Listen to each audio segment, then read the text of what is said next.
बारामतीमध्ये जाऊयात। शरद पवारांकडून नीरा नदीच्या प्रदूषणाची पाहणी करण्यासाठी ते पोहोचले होते। यावेळेला त्यांनी ग्रामस्थांशी देखील संवाद साधलेला आहे, आपण ऐकूया।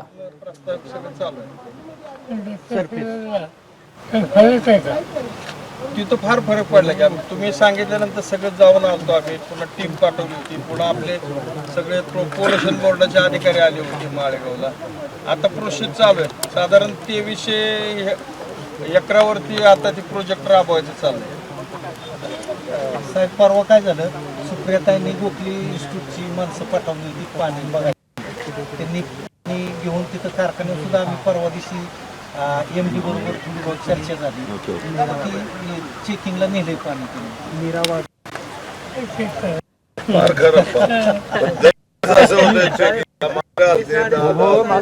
बऱ्याच वेळा झाला।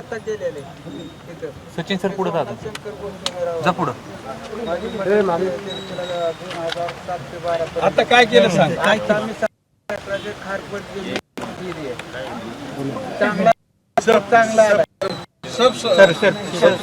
खालून राऊंड वर पाईप टाकून गेलंय तिथं सारे पाटलाच्या कारखान्यावर आहे, तसं केलं। तसे त्याला कारखान्यात सबसिडी दिली पाहिजे।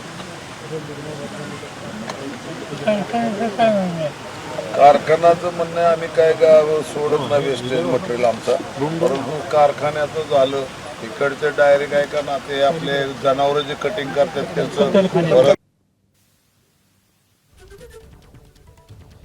तेव्हा शरद पवारांनी बारामतीचा कारभार अजित पवारांकडे सोपवला होता। त्यानंतर बारामतीच्या कुठल्याही स्थानिक प्रश्नाकडे शरद पवारांनी प्रत्यक्षपणे लक्ष घातलेलं नव्हतं। मात्र आता दुर्दैवानं अजित पवारांचं परवा विमान अपघातामध्ये निधन झालं आणि त्यानंतर आज शरद पवार हे नीरा नदीच्या पाण्याची पाहणी करण्यासाठी पोहोचलेले होते। नीरा नदीचं पाणी हे प्रदूषित झालेलं आहे, या सगळ्याबाबत ते ग्रामस्थांकडून त्यासोबतच पदाधिकाऱ्यांकडून देखील माहिती जाणून घेत आहेत। कारखाना जो आजूबाजूचा आहे त्याचं पाणी जे सोडलं जात आहे, त्याबाबत कारखान्याचं काय नक्की म्हणणं आहे, याबाबत काय उपाययोजना करण्यात आल्या, हे सगळं शरद पवारांनी आता जाणून घेतलं।